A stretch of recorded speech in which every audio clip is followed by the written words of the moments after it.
On today's episode of KniFAQ, number 227 of the series where I answer all your questions, sharp or dull, we're going to take a look at the Crucible bankruptcy situation now that the dust has settled a little bit, and we're going to ask the question, is Spyderco going to be okay?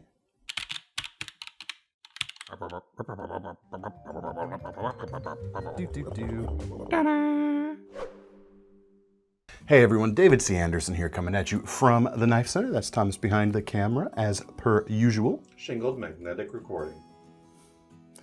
Not even going to ask questions anymore. If you're new to this series, you can ask the questions, and you can ask them below the comment section of these videos. That's where we pull the content for these vids. There you go. First question today comes from David Bailey. A while back, everyone was talking about Crucible going out of business and what it would mean for all the CPM steels. Haven't heard anything about this in a while, and the steel availability doesn't seem to have changed. Can you give us an update on this topic? Yes, I can. Crucible, of course, the company Syracuse, New York, declared bankruptcy last year. I guess it was last year, if it wasn't 2 years ago. Time is relative. And that company is kind of responsible in the premium knife market for the vast majority of the specialty high-performance steels out there. So it obviously has been a concern. We talked about it a bit before the final auction had gone through. And at that point, there was one bidder for Crucible. That was Erasteel. They are a French company. And indeed, they were the bidder. So they won. So it's a French company. They did successfully buy Crucible and the intellectual property attached to Crucible's enterprises, but they either didn't acquire the factory in New York or they have shut the factory down. I'm not actually sure which is which. Effectively, same thing. Like the Crucible stuff is not going to be being made in Syracuse, New York anymore. It is still being made, however, in most cases. We'll get to that in a minute. The raw powder material that makes up these powder metallurgy steels is still made, I believe it's in Sweden, which is where it was made when Crucible was making it as well. So that material, the raw powder stuff, goes from Sweden to the French facility to become the raw steel, and then that gets shipped to Niagara Specialty Metals, also in New York, to turn that raw material into slightly more processed raw material, but into the sort of stuff that knife companies and knife makers can then purchase. So they roll it out and flatten it into appropriate thicknesses for knife making. So at the end of the day, you're still going to be able to get steels like S90V, like on this Sharp by Design Apex, and Crewwear on this KnifeCenter exclusive Strider PT from ProTech, and MagnaCut, of course. That's the big question on everyone's lips, because that is kind of still the most sought after steel right now. Yes, they're still going to be making MagnaCut. Yes, it is still going to be labeled MagnaCut. I'm not sure if it's going to be labeled CPM or not in most cases, but some companies don't even put the CPM on the blade when they market MagnaCut anyway. And I don't believe there's going to be any way to distinguish the US made versus the Crucible New York made versus the new versions here, but all indications have led to it being the same stuff, essentially, from the test melts that Niagara has done. Now, Niagara was involved in the original process too. Crucible would send Niagara the bulk raw product, and Niagara did the job of turning it into knife-making material then as well. So that final step hasn't changed. What they are doing, Niagara, interestingly, is also working with Carpenter, a US-based steel manufacturer, to make some alternatives to some of the popular grades. Like the S90V, Carpenter is going to make a version called NSM 90PM. Hate it's a lot of extra letters. And NSM Wear is going to be a Carpenter-made Crewwear alternative. The long and short of it is, in some ways, steel availability is increasing with this bankruptcy, which I didn't see coming. I don't know if anyone saw coming. But that is a good thing for companies like Spyderco. And I almost could have done this entire video with just Spyderco products, so I'll show you an S90V and a Crewwear Spyderco here as well. Spyderco loves to do sprint runs and exclusive variations for different dealers, ourselves included, this Capara in S90V being an exclusive that's still in stock right now, actually. This gives more options for more variants, actually. Silver lining, I guess. Interestingly, however, this is something I only found out not too long ago. I mentioned the raw material, the raw powder material. Apparently there is only one source for that worldwide, and it is that Swedish company. Again, if I've misrepresented the country, I apologize, but it is over there in the European area. Carpenter gets their stuff from there as well. So even if you want to try, say, let's go Carpenter to get a more U.S. made steel as opposed to the stuff going through Erasteel, even that has some origins outside of the U.S. Rather interesting. Anyway. It's a steel world after all. It's a steel world after all. Hope that helps. End of the day, we're still going to be able to get most of what we used to get. When I say most, one point I didn't make with this, or forgot to mention here, I got a lot of this information from an interview that Dr. Laren Thomas did. He's the inventor or the mind behind MagnaCut steel, as well as the upcoming Magna Max steel. And he did an interview with the president of Niagara, and that's where a lot of this info came. You can check that out on his channel, of course. He did mention in that video that they're, based on demand, they might not continue to have produced every single grade. For instance, I think it was, you can go to the video to check, but it was a particular steel. He said, we've got a year's long supply of this based on the rate it's currently being ordered. So it's kind of sitting on the shelves for us, and once it runs out, they may not replace it. Might have been CPM 154, can't remember. Check out the source video, however. Next question, KniFAQ. Hello DCA and Thomas, much love from Brazil. Buenos Aires, wait, that's bad. They have fun parades. Buenos dias. There you go. They do have fun parades, yes indeed. Will CPM 15V be gone for good? I read that Erasteel doesn't have furnaces hot enough to process 15V as we know it, which was made by Crucible Industries. But can we expect the same steel formula to return in the future, or should we say goodbye and fight over the brown Spydercos while we can find them? Another bit of info that came out in that video on Laren's channel was that indeed, once the existing supply of 15V is used up, it is impossible for it to be replenished. Crucible had the only furnaces in the world that were capable of being hot enough to create 15V, at least among the companies that make knife steels or make steels that knife companies can rely on there. So yeah, unfortunately, the 15V Spydercos that are out there in production form, we've got the Micro Jimbo and the Native 5 in stock right now. Once these are gone, yeah, 15V will be gone. Now, I don't know how much 15V Spyderco has stockpiled or how much Crucible has stockpiled, how much is out there, but when whatever is out there is gone, it seems to be that is the case. At least until someone upgrades their furnaces. Yeah, that is always a possibility, of course, but until that happens, which would be a large investment, of course, we don't know.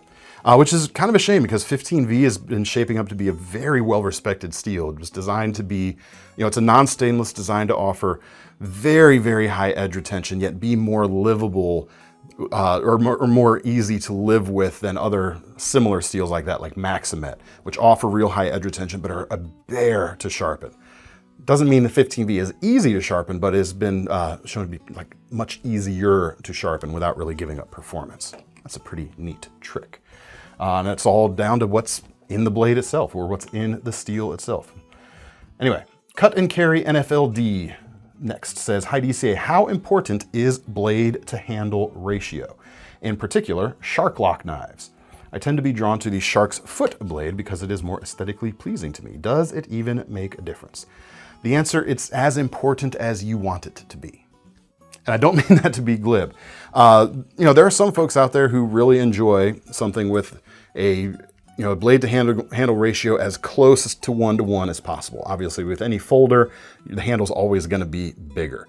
But the larger the blade can appear in the handle, some folks really like that. That doesn't necessarily mean it's a better tool, although it does mean you have more edge in a given handle length. It doesn't necessarily mean it's a better or a worse tool. It's kind of just a preference thing. And I would argue in some instances, for instance, the shark's foot bladed Demco 80 20.5, which the blade is a little bit shorter than the clip point, and the Spyderco Delica, each with a 3-inch blade and a longer full-length grip handle. That's a good thing for both of these knives. You've got a very controllable size on the blade. Allows you to, especially on the this type of shape on the shark's foot here, put a lot of pressure at the tip because it's close enough to your hand and you've got all 4 digits doing the gripping. Even though this suffers on the blade to handle ratio metric, this is an awesome tool because of that. And the Delica is a long time, because this is, I said I could do this video almost all the Spydercos, I had to throw this in as well. It's the same thing here. Full 4-finger grip for most folks, including my slightly larger than average hands. There you go, I said the catchphrase.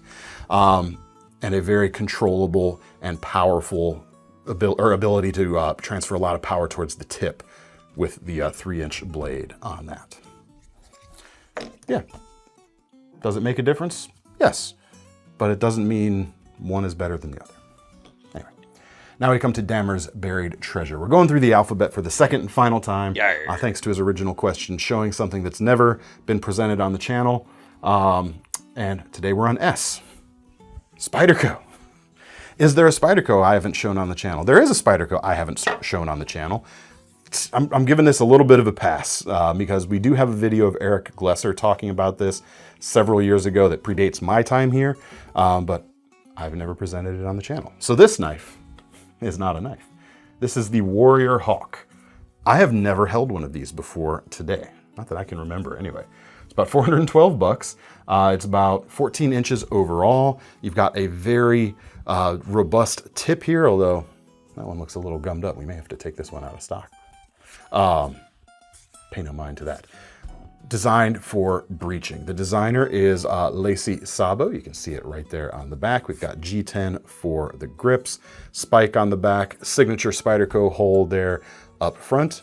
Also a finish that accepts fingerprints quite readily. Sorry for that, Thomas. Yay. And it comes with a Kydex sheath. Or is this Bolteron? It is Bolteron. Ha ha ha. I'd like to pretend that I could tell that just by feel, but I couldn't. It's just an educated guess. Anyway, there you go. Is that on there? May not be on there all the way. Anyway, that's the Warrior Hawk. I have never shown it on the channel, and now I have. So now I can put it down. And it was never seen again. Well, this one won't be, because yeah, that tip is a little gummed up. We'll have to defect that out and get a replacement. That's okay. All right, now we come to the lightning round for today. First question is from Painkiller. And judging by your little icon there, I bet you like the Judas Priest album. I do too.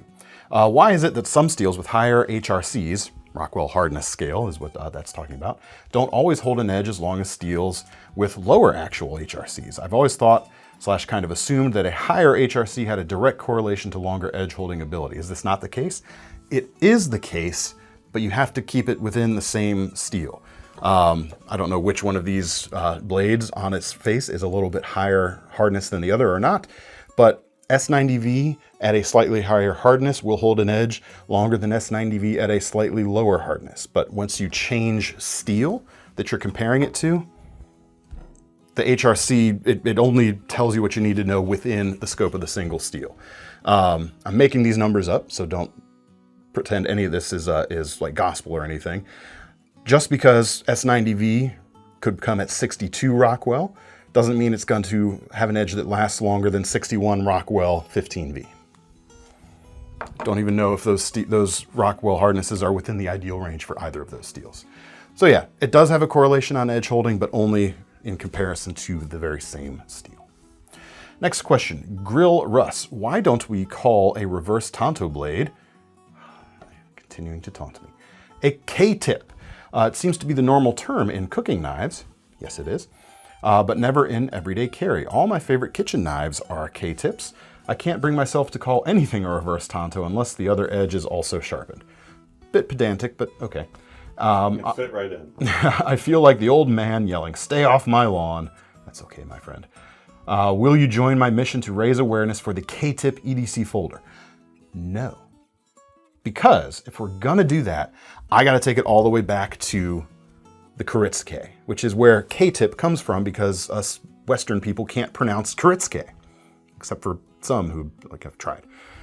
This is a kiritsuke knife, and this is the K-tip that you're referring to, which on a everyday carry folder, everyday K-tip folder, on an everyday carry folder, this might be referred to as a reverse tanto blade shape. Maybe I should start calling them kiritsukes. EDKs. EDKs, there you go. I like it. This is a Shun dual core kiritsuke, by the way. It's very nice, very well balanced, very cool tip, crown spine. Why can't we say kiritsuke here? Because it's spelled kiritsuke. And, you know, we're not good necessarily always at pronouncing Japanese words. Or English words. Or English words, for that matter. That's fair. That's fair enough. So no, I will not join you in the K-tip crusade, but join me on the Kiritsuke Cafe. It rhymed, sort of. They have K-cups. No, thank you. Good coffee, yes. K-cups, no, thank you. Chicken Drumstick asks, hey DCA, as resident knife guy among my family, friends, coworkers, I get asked to sharpen a lot of knives for folks. I get it. And at this volume, my Work Sharp Precision Adjust isn't cutting it anymore. That can take a little bit of time to use that, and I understand. I'm a little apprehensive about electric sharpeners. I have an electric sharpener right here from Work Sharp.